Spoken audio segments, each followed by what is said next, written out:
सो drama की starting में हम देखते हैं कि काफी सारे लोगों की भीड़ स्काई की तरफ देख रही थी क्योंकि वहाँ सन एक्लिप्स हो रहा था।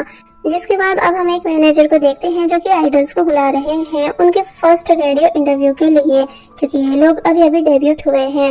एंड इसी बीच हमें हमारे ड्रामे का मेन कैरेक्टर भी दिखाया जाता है जिसका नाम है सेओन जाए, जो कि इंटरव्यू के लिए बहुत ही ज्यादा एक्साइटेड था। फिर जब जैसे ये सभी इंटरव्यू बिल्डिंग में आए तो तब सेओनजाए के फ्रेंड को उसकी फेवरेट आइडल दिखी जो कि काफी ज्यादा प्रिटी थी। इसलिए सेओनजाए का फ्रेंड तुरंत उस लड़की के पास आया और ऑटोग्राफ मांगने लगा। वहाँ खड़े लोग मना करते भी हैं कि नहीं, आप इनसे ऐसे नहीं मिल सकते हो, लेकिन वो लड़की कहने लगी कि कोई बात नहीं, ये मेरा फैन है इसलिए मैं इसकी विश को जरूर पूरा करूंगी। और फिर तभी सेओनजाए की फ्रेंड की शर्ट पर सिग्नेचर कर देती है जिस वजह से वो बहुत ही ज्यादा खुश हुआ। और फिर दूसरी तरफ हॉस्पिटल में एडमिट हमें हमारी फीमेल लीड दिखाई गई जिसका नाम है इंसोल, जिसके साथ काफी बुरा हो चुका है, यानी कि एक एक्सीडेंट की वजह से इंसोल के लेग्स पैरालाइज हो चुके हैं, इसलिए वो कभी चल नहीं सकती।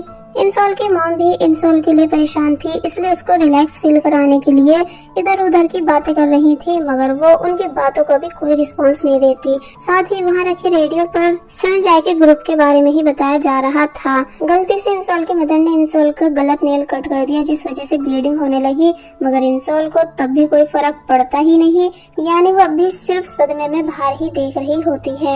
इंसोल की मॉम पहले तो थोड़ा रोती है अपनी बेटी की ऐसी कंडीशन देखकर, मगर फिर बोली कि मैं मेडिसिन लेने जा रही हूँ, मगर जल्दबाजी में उनके हाथ से वास टूट जाता है जिस वजह से फ्लोर पर कंच हो गया। इंसोल की मॉम बोली कि मैं इसको क्लीन कराने के लिए भी किसी को लाती हूँ और फिर तभी यहाँ से चली जाती है, मगर अपनी मॉम के जाते ही इंसोल उस कांच को उठा लेती है एंड उसको जोर से भींचने लगी। इसका मतलब इंसोल का इरादा अपनी जान लेने का है। और वहीं दूसरी तरफ हम सेओनजाए को देखते हैं जो कि फाइनली रेडियो इंटरव्यू के लिए रेडी है एंड यहाँ सभी मेंबर्स से कॉल कराई जा रही थी अननोन पीपल्स को, लेकिन जब जैसे सेओनजाए की turn I and call connect करके दी गई तो तब वो कॉल और किसी से नहीं बल्कि इंसोल के मोबाइल से कनेक्ट हो जाती है।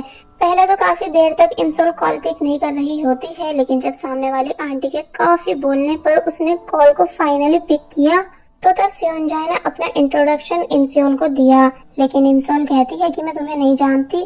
तो ये सुन सेओनजाए चुप हो जाता है। सेओनजाए का दोस्त अपने बैंड का नाम बताते हुए पूछने लगा कि तुम हमारे बैंड को तो जानती ही होंगी, हम अभी 2 महीने पहले ही डेब्यूट हुए हैं। मगर इंसोल कहती है कि नहीं, मैं आप लोगों को बिल्कुल भी नहीं जानती हूँ। और फिर जब जैसी कॉल कट करने ही वाली थी कि तभी शो की होस्ट बात को घुमाते हुए बोली कि आज वेदर कितना अच्छा है एंड हम एच के रेडियो से बात कर रहे हैं जिसे इस टाइम पूरा कोरिया सुन रहा है।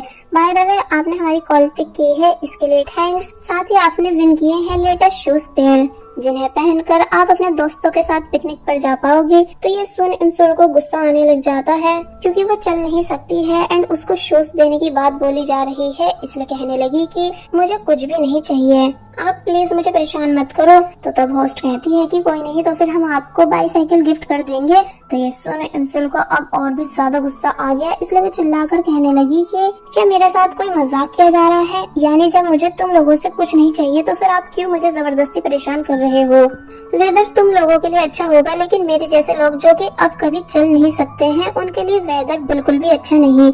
मगर तुम लोगों को इस बात से क्या, तुम तो बस अपना टाइम पास करते हो किसी को भी कॉल मिला के कुछ भी कहकर, बिना ये जाने कि कोई तुम्हारी बकवास से हर्ट भी हो सकता है। ये लाइफ तुम लोगों के लिए अच्छी है लेकिन मेरे लिए बिल्कुल भी नहीं, इसलिए मैं जीना तक नहीं चाहती हूँ। एंड अगर दोबारा तुम लोगों ने मुझे कॉल करके परेशान किया तो मैं तुम्हारे रेडियो शो में आग लगा दूंगी। और फिर तभी इंसोल ने अपने मोबाइल को जोर से नीचे फेंक दिया। सभी लोग इंसोल की इन सभी बातों को सुनने के बाद हैरान थे कि ये इतने ज्यादा गुस्से में क्यों है।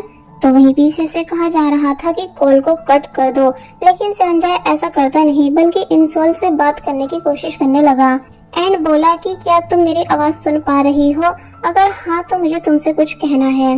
इंसोल बोली लेकिन मुझे कुछ नहीं सुनना। फिर अपनी मॉम को आवाज देने लगी कि मॉम आप कहाँ हो, जल्दी से इस कॉल को कट करो। मगर जब जैसे ही सेओनजाए बोला कि थैंक्स जिंदा रहने के लिए तो ये सुन इंसोल चुप हो गई। सेओनजाए आगे बोलता है कि जो लोग तुमसे प्यार करते हैं यानी कि जो तुम्हारे अपने हैं वो सभी ग्रेटफुल है कि तुम उनके साथ हो, इसलिए तुम्हें अपनी लाइफ को अपनी फैमिली के साथ एंजॉय करना चाहिए क्योंकि ये एक बहुत ही खूबसूरत दिन है। तो ये सुन इमसोल अपनी मॉम की सीट को देखने लगी कि उसकी मॉम उसके लिए कितनी ज्यादा परेशान है, इसलिए यहाँ वो रोना शुरू कर देती है। संजय बोला कि कल बारिश होगी, इसलिए बारिश के रुकने तक का वेट करना और जिंदा रहना और फिर दोबारा से बारिश के होने का वेट करना। क्या पता एक दिन ऐसा आ जाए जब तुम्हें लगे कि तुम्हारी लाइफ इतनी भी बुरी नहीं है, जिसको अगर तुम चाहो तो खुलकर जी सकती हो। प्रॉब्लम सबकी लाइफ में होती है, लेकिन हमें उन्हें फेस करना आना चाहिए, इसलिए अपनों के लिए और खुद के लिए जिंदा रहो। इमसोल ये सब सुनने के बाद काफी ज्यादा बुरी तरह रो रही होती है, जिससे उसकी मॉम आकर पूछने लगी कि क्या हुआ, तुम रो क्यों रही हो। लेकिन वो चुप होती ही नहीं बल्कि बस रोती ही गई। एक्चुअली पहले वो मरना चाहती थी, लेकिन अब सेओनजाई की बातों को सुनने के बाद इमसोल को जीने की एक उम्मीद मिल चुकी थी। मतलब स्टोरी को कुछ साल बाद से दिखाया गया, यानी कि ये 31 दिसंबर 2022 है, जहाँ पहले हम इमसोल के रूम को देखते हैं जो कि पूरा सिर्फ सेओनजाई की फोटोज से भरा हुआ था। काफी सारे पोस्टर्स भी थे क्योंकि इमसोल अब सेओनजाई की बहुत ही बड़ी फैन बन चुकी है। एक्चुअली जब से सेओनजाई ने इमसोल को मोटिवेट किया है तब से वो अपनी लाइफ में सुधार ला पाई है। यहाँ हम इमसोल की ग्रैंडमदर को भी देखते हैं जो कि मेंटली ठीक नहीं, इसलिए जब इमसोल सो रही थी तो तब उन्होंने उसके फेस को लिपस्टिक से खराब कर दिया। अलार्म बजा एंड इमसोल डायरेक्ट अपने मोबाइल को चेक करने लगी क्योंकि उसने जॉब के लिए अप्लाई किया हुआ है, लेकिन अभी तक वहाँ से कोई रिप्लाई नहीं आया है। इमसोल अब अपनी ग्रैंडमदर से पूछती है कि आप यहाँ क्या कर रही हो एंड ये आपने अपने फेस पर क्या बना रखा है, तो तब वो बोले कि कुछ भी तो नहीं, और फिर तभी इमसोल की तारीफ करने लगी कि उनकी ग्रैंड डॉटर कितनी ज्यादा प्रिटी है। इमसोल भी खुश हो जाती है ग्रैंडमदर की बातों से, लेकिन जब जैसे उसने नोटिस किया कि ग्रैंडमदर के पास वो वॉच है जो कि बहुत ही ज्यादा इम्पोर्टेंट है, इसलिए वो ग्रैंडमदर से अपनी वॉच वापस मांगने लगी, लेकिन ग्रैंडमदर उसे वो देती ही नहीं। एक्चुअली ये वॉच सेओनजाई की है जिसको इमसोल ने बहुत सारे पैसे देकर बाय कर रखा है। यहाँ हमें इमसोल का भाई भी दिखाया गया है जो कि अभी अभी अपनी जॉब से वापस आया था ऑल नाइट वर्क करके, जिससे इमसोल रिक्वेस्ट करने लगी कि प्लीज मेरी वॉच ग्रैंडपा से दिलवा दो, लेकिन वो उसकी एक नहीं सुनता। इमसोल अब अपनी मॉम के पास आती है रिक्वेस्ट करने की, प्लीज मॉम ग्रैंडमा से कहो कि मुझे वो मेरी वॉच वापस कर दें, अगर इस पर एक भी स्क्रैच आ गया तो मेरा दिल टूट जाएगा, साथ ही बहुत बड़ा नुकसान भी होगा। तो तब मॉम ग्रैंडमा को जैसे तैसे मना कर इमसोल को वॉच वापस दिलवा देती हैं, लेकिन जब जैसे उनको पता चला कि इमसोल ने इसे पूरे $3000 में बाय किया था, इसलिए वो इमसोल को बहुत ही ज्यादा डांटने लगी कि तुम कैसे एक नॉर्मल वॉच को इतने ज्यादा पैसों में बाय कर सकती हो, सच में तुम सेओनजाई के पीछे पागल हो चुकी हो। वैसे आज ही है ना उसका लाइव कॉन्सर्ट, तो तब इमसोल कहती है कि हाँ आज ही है, इसलिए तभी तो मैं बहुत ही ज्यादा खुश हूँ फर्स्ट टाइम सेओनजाई को लाइव देखने के लिए, क्योंकि वो पूरे 5 साल बाद आज फाइनली लाइव कॉन्सर्ट कर रहा है। ये सीन यही कट हुआ और अब हमें सेओनजाई को दिखाया गया जो कि अब एक बहुत ही सक्सेसफुल के-पॉप स्टार होने के साथ साथ फेमस एक्टर भी बन चुका है एंड कॉन्सर्ट की तैयारी कर रहा था। लेकिन तभी उसके पास एक पर्सन आए और गुस्सा करने लगे कि तुमने मिस्टर पार्क की मूवी में काम करने से मना क्यों कर दिया है, मैंने तुमसे कहा था ना कि मैं तुमको इस मूवी के होने के बाद लंबे ब्रेक पर भेज दूंगा। तो तब सेओनजाई कहने लगा कि मैंने आपसे पहले भी बोला था कि मुझे ब्रेक नहीं बल्कि रिटायरमेंट चाहिए, यानी कि अब मैं और ज्यादा टाइम तक स्टार बनके नहीं रहना चाहता हूँ। तो तब वो पर्सन और ज्यादा गुस्सा होने लग जाते हैं, इसलिए बोले कि जरा बाहर की भीड़ देखो तो सही कि तुम्हारे फैंस तुम्हें देखने के लिए कितने ज्यादा पागल हैं, तुम बाद में रिग्रेट करोगे इन सभी चीजों को छोड़ने के बाद। तो तब सेओनजाई बोला कि नहीं, मैं बिल्कुल भी रिग्रेट फील नहीं करने वाला हूँ। और वही दूसरी तरफ हम फिर से इमसोल को देखते हैं जो कि एक एडिटर है, इसलिए अपनी एस्ट्रोलॉजर क्लाइंट की वीडियो एडिट कर रही थी, जिसके वर्ड्स थे कि हमारी बॉडी शरीर से चली जाती है लेकिन हमारी आत्मा को सब याद रहता है, पर अगर हमने ब्रिज को क्रॉस कर लिया तो फिर हमारी सब मेमोरीज इरेज हो जाएगी। इसलिए पहले इमसोल ने अपनी क्लाइंट का मजाक बनाया कि तुम कैसी कैसी बातें मुझसे एडिट कराती हो, मगर फिर जल्दी से अपना काम पूरा कर देती है एंड अब वो रेडी है कॉन्सर्ट में जाने के लिए, इसलिए सारा सामान अपने बैग में रखने लगी, लाइक कैंडीज, टिकट्स एंड साथ ही उसने एक हेयर बैंड भी रखा जिस पर लिखा था कि लेट्स किडनैप सेओनजाई एंड रन। और फिर वो सेओनजाई के पोस्टर को देखते हुए बोलने लगी कि तुम बस मेरा वेट करो, मैं आ रही हूँ। अब हम इंसोल को उसकी फ्रेंड की कार में देखते हैं जिसका नाम है ह्यूनजी एंड यहाँ भी इंसोल बहुत ही ज्यादा एक्साइट नजर आ रही थी। इसलिए ह्यूनजी कहने लगी कि क्या तुम सच में सेयोनजाए को देखने के लिए इतनी ज्यादा खुश हो? तो तब वो बोली कि हाँ बहुत ही ज्यादा, क्योंकि आज मैं फर्स्ट टाइम उसको लाइव देख पाऊंगी एंड थैंक्स तुमने मेरे लिए टाइम निकाला। मुझे पता है कि तुम काम में बहुत ज्यादा बिजी रहती हो। ह्यूनजी कहने लगी इट्स ओके, फिर इंसोल को एक स्कूल एल्बम देती है जिसका स्कूल नेम देख इंसोल को समझ आ गया कि ये तो सेयोनजाए की स्कूल एल्बम है। इसलिए वो जोर जोर से चिल्लाने लगी सेयोनजाए की स्कूल टाइम की फोटो को देखकर। ह्यूनजी बताती है कि इसे मैंने अपने जूनियर के ब्रदर से लिया है। तो तब इंसोल ह्यूनजी को थैंक्स करने लगी एंड बोली कि कितनी अजीब बात है कि सेयोनजाए मेरे ही स्कूल में था, यानी सामने वाली बिल्डिंग में, लेकिन मैंने कभी उसे स्कूल में देखा ही नहीं। तो तब ह्यूनजी कहने लगी कि तुम और किसी लड़के को कैसे नोटिस करती जब तुम्हारा ऑलरेडी किसी और पर क्रश था। तो तब इंसोल पहले तो पूछती है कि कौन, मगर फिर तभी बोलने लगी कि अच्छा वो, क्या उसकी भी कोई फोटो होगी इसमें? तो तब ह्यूनजी बताती है कि नहीं, क्योंकि तुम्हारे एक्सीडेंट के बाद उसका कुछ स्कैंडल हो गया था अपने ही स्कूलमेट्स के साथ, जिस वजह से उसको स्कूल से निकाल दिया गया था। इंसोल पहले थोड़ा शांत हो जाती है और फिर बोलेगी क्या मैं ये फोटो कट कर सकती हूँ?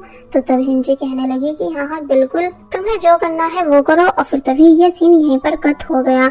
अब हम कॉन्सर्ट प्लेस देखते हैं जहाँ बहुत सारे लोगों की भीड़ थी, यानी सभी बहुत ही ज्यादा खुश थे, फोटोज क्लिक कर रहे थे एंड वहाँ पर आइडल्स की फोटो लगा हुआ सामान बाय कर रहे थे। इंसोल को भी यहाँ आकर काफी अच्छा फील हो रहा होता है सब जगह सेयोनजाए की फोटोज को देख देख कर कि तभी थोड़े आगे उसे अपनी एक और फ्रेंड मिल गई जिसके साथ उसको कॉन्सर्ट देखना है। इसलिए पहले ये दोनों टिकट्स की फोटो क्लिक करती हैं और फिर बाद में सेयोनजाए के पोस्टर के साथ फोटोज क्लिक कराने लगी कि तभी इनको कुछ लड़कियों की आवाजें आई जो कि सेयोनजाए की बजाय दूसरे मेंबर्स की फैन है। इसलिए सेयोनजाए को उल्टा सीधा कह रही होती है कि इस सेयोनजाए की वजह से कैसे बाकी मेंबर्स को परेशानी उठानी पड़ती है एंड मैंने सुना है कि ये बैंड छोड़कर जाने वाला है। तो तब पहले तो इंसोल को उन लड़कियों पर काफी ज्यादा गुस्सा आया कि ये कैसे मेरे सेयोनजाए को इतना सब कह रही है, मगर फिर बोले कि सेयोनजाए कभी अपने फैंस को छोड़कर नहीं जा सकता है, ये सब सिर्फ एक र्यूमर है। इंसोल अपनी फ्रेंड से बातें कर ही रही होती है कि तभी उसे एक कॉल आई इंटरव्यू के लिए जिसका उसे कब से वेट था, लेकिन प्रॉब्लम ये थी कि उसको अभी इंटरव्यू देने आना होगा। इसलिए पहले तो वो परेशान हो गई, मगर फिर अपनी फ्रेंड से बोली कि मैं जल्दी वापस आ जाऊंगी, तुम इतने लाइन में लग जाओ एंड मेरा वेट करो। इंसोल की फ्रेंड कहती भी है कि क्या जाना जरूरी है क्योंकि ज्यादा टाइम नहीं बचा है कॉन्सर्ट को शुरू होने में। तो तब इंसोल ने बिलीव दिलाया कि मैं पक्का जल्दी वापस आ जाऊंगी और फिर हम दोनों साथ में अंदर चलेंगे। और वहीं हमें सेयोनजाए दिखाया गया जो कि जब जैसे अपने टीम के पास आया रेडी होने के लिए तो तब सभी मेंबर्स उसको घूर रहे थे, यहाँ तक कि एक तो बहुत ही ज्यादा गुस्से में भी था, लेकिन फिलहाल कोई भी एक दूसरे से बात नहीं करता है। और वहीं इंसोल फाइनली इंटरव्यू देने आ गई जहां पहले तो वो बहुत ही ज्यादा खुश थी उस पूरी जगह को देखकर, मगर जब जैसे उसने नोटिस किया कि यहाँ पे एलिवेटर नहीं बल्कि सिर्फ सीढ़ियां हैं, इसलिए वो उदास हो जाती है। एक पर्सन उसके पास आया और पूछने लगा कि मैं आपकी क्या हेल्प कर सकता हूँ। तो तब इंसोल ने बताया कि मैं इंटरव्यू देने आई हूँ। तो ये सुन वो पहले तो खुश हुआ कि अच्छा तो वो पर्सन आप हो, मगर जब जैसी नोटिस करता है कि इंसोल चल नहीं सकती इसलिए वो शांत हो गया। जिसके बाद अब हमें बाहर का सीन दिखाया गया कि इंसोल उदासी के साथ बाहर आई एंड बातों को याद करने लगी कि उसे कैसे रिजेक्ट कर दिया गया है, लेकिन प्यार से ये समझाकर कि उनके यहाँ एलिवेटर नहीं है एंड सारा काम ऊपर नीचे जाकर करना होता है। इसलिए इंसोल को बुरा फील हो तो रहा था कि अगर आज मेरे पैर ठीक होते तो मुझे पक्का ये जॉब मिल जाती, मगर फिर वो खुद को समझाती है कि इट्स ओके सब ठीक हो जाएगा। जिसके बाद अब हम इंसोल को बस में देखते हैं जहां वो परेशान है क्योंकि वो ऑलरेडी कॉन्सर्ट के लिए बहुत ही ज्यादा लेट हो चुकी है। साथ ही उसको उसकी फ्रेंड के काफी सारे मैसेजेस भी आ रहे थे कि तुम कहाँ हो, जल्दी आओ, कॉन्सर्ट स्टार्ट होने ही वाला है। तो तब इंसोल भी परेशान हुई, लेकिन क्या कर सकते हैं, वो ट्रैफिक में जो फंसी हुई है। जिसके बाद अब दिखाया गया कि इंसोल जब जैसी फाइनली कॉन्सर्ट के लिए स्टेडियम के बाहर पहुंची तो पता चलता है कि सभी डोर्स क्लोज हो चुके थे, इसलिए उसका दिल टूट जाता है। लेकिन फिर एक स्टाफ गर्ल को देख वो बहुत ज्यादा रिक्वेस्ट करने लग जाती है कि प्लीज मुझे अंदर जाने दो। साथ ही काफी सारे ड्रामास भी कर रही होती है, तरह तरह के बहाने बनाकर एंड ये भी कहकर कि मुझे बाहर बहुत ज्यादा ठंड लग रही है। तो पहले तो स्टाफ गर्ल मान नहीं रही थी, मगर फिर ज्यादा फोर्स करने पर मान गई एंड बोली कि ठीक है, आप मुझे अपना टिकट दिखा दो, फिर मैं आपको अपने साथ अंदर ले जाऊंगी। तो ये सुन इमसोल बहुत ही ज्यादा खुश हुई, लेकिन जब जैसे ही उसने टिकट चेक किया तो वो उसके बैग में होता ही नहीं है, बिकॉज जब वो बस में थी तो तब उसने उस टिकट को बस में ही गिरा दिया था। इसलिए इतना सब करने के बाद भी इमसोल को एंट्री नहीं मिल पाती है। अब हम स्टेडियम के अंदर का सीन देखते हैं, जहाँ कॉन्सर्ट स्टार्ट हो चुका है एंड सभी आइडल्स अपनी अपनी पोजीशन पर आ चुके थे एंड परफॉर्मेंस स्टार्ट कर देते हैं। तो ये देख सब बहुत ही ज्यादा खुश हुए एंड शोर मचाने लगे। तो वही इमसोल भी हार नहीं मानती, बल्कि वहीं बैठकर कॉन्सर्ट को एंजॉय करना शुरू कर देती है। यानी कि उसे कॉन्सर्ट दिख तो नहीं रहा था, लेकिन सिर्फ आवाजें आ रही थी, जिसे सुनकर वो आइडिया कर पा रही थी कि कब कब सेओनजाए सिंगिंग कर रहा है और कब कब नहीं। साथ ही यहाँ वो जोर जोर से सेओनजाए के नाम को भी चिल्ला रही होती है। सेओनजाए अब अपने सोलो परफॉर्मेंस देता है, ये बताकर कि मैं आप सभी को हमारा फर्स्ट डेब्यूट सॉन्ग सुनाना चाहता हूँ। और फिर जब जैसे सिंगिंग करना शुरू करता है तो तब इमसोल कंफ्यूज हुई कि ये तो प्लेलिस्ट में है भी नहीं, मगर फिर खुश हो जाती है उस ब्यूटीफुल सॉन्ग को सुनकर। और बस कुछ इस तरह इमसोल ने उस पूरे कॉन्सर्ट को बिना देखे यानी सिर्फ सुनकर एंजॉय किया। वेल अब हम देखते हैं कि कॉन्सर्ट एंड हो चुका है, लेकिन इमसोल अभी भी अपने ड्रीम वर्ल्ड में खोई हुई थी। सेओनजाए की वॉइस को सुनने के बाद के तभी स्नोफॉल भी स्टार्ट हो गई, जिसको वो एंजॉय करती है, ये बोलते हुए कि पक्का सेओनजाए भी इस टाइम इस स्नोफॉल को एंजॉय कर रहा होगा। लेकिन जब इमसोल यहाँ से जा रही होती है कि तभी कोई पर्सन इमसोल से टकराया, जो कि दिखाया तो नहीं गया कि कौन था, पर बस उसके टकराने की वजह से इमसोल का मोबाइल टूट जाता है, यानी कि अब वो किसी को भी कॉल नहीं कर पाएगी। और वही दूसरी तरफ हम सेओनजाए को देखते हैं, जो कि जब जैसी अपने कपड़े चेंज करने के बाद बाकी मेंबर्स के पास आया तो तब यहाँ एक मेंबर सेओनजाए से लड़ने लगा कि तुम हमें बिना बताए ग्रुप छोड़ने का सोच कैसे सकते हो, यानी समझते क्या हो तुम खुद को। तो तब सेओनजाए बोलने लगा कि इस टाइम मेरा किसी से भी बात करने का मूड नहीं है, इसलिए तुम सभी प्लीज मुझे अकेला छोड़ दो। तो तब वो सभी यहाँ से चले गए। बाय द वे अभी बताया नहीं गया है कि आखिर क्यों सेओनजाए अपने ग्रुप को छोड़ रहा है। वेल अब हमें दोबारा से इमसोल दिखाई गई, जो कि जब जैसी बस स्टॉप तक जा रही थी कि तभी उसकी चेयर का डिवाइस खराब हो गया, यानी कि स्टॉप हो जाता है, इसलिए वो यहाँ से हिल तक नहीं सकती। एंड देन याद करने लगी कि सुबह से अभी तक उसके कितने काम खराब हो चुके हैं। पहले उसे इंटरव्यू के लिए बुलाया गया, मगर फिर रिजेक्ट कर दिया गया। फिर जब वो बस में थी तो तब उससे टिकट वहीं पर गिर गया, जिस वजह से वो स्टेडियम के अंदर तक नहीं जा पाई। एंड जब वापस घर जा रही थी तो तब उसका मोबाइल टूट गया एंड अब चेयर खराब हो चुकी है। इसलिए ये सब याद कर वो रोना शुरू कर देती है कि आखिर सभी बुरी चीजें मेरे ही साथ क्यों हो रही है, यानी कि मैं सच में इतनी ज्यादा अनलकी हूँ। और फिर जब उसे रोते रोते काफी देर हो गई कि तभी हमें एक वैन दिखाई जाती है, जिसके अंदर से कोई इमसोल को नोटिस कर लेता है। और फिर तभी वो वैन वहीं पर रुकी एंड उसके अंदर से एक पर्सन बाहर आया। पहले तो इमसोल समझ नहीं पाती है कि आखिर ये पर्सन कौन है, लेकिन जब जैसी वो देखती है कि ये पर्सन और कोई नहीं बल्कि सुपरस्टार सेओनजाए है, इसलिए देख इमसोल के होश उड़ गए, यानी कि वो बिल्कुल भी हिल तक नहीं पाई बल्कि फ्रीज बैठी रह गई, क्योंकि उसे यकीन नहीं आ रहा है कि इस टाइम वो अपने फेवरेट आइडल सेओनजाए के सामने है। सेओनजाए इमसोल के पास आने के बाद उसको अपनी अम्ब्रेला में कवर कर लेता है एंड जब पूछने लगा कि तुम यहाँ क्या कर रही हो, तो तब इमसोल बस सेओजन को देखती ही रह गई। और बस फिर इसी सीन के साथ पार्ट 1 यहीं पर एंड हो जाता है।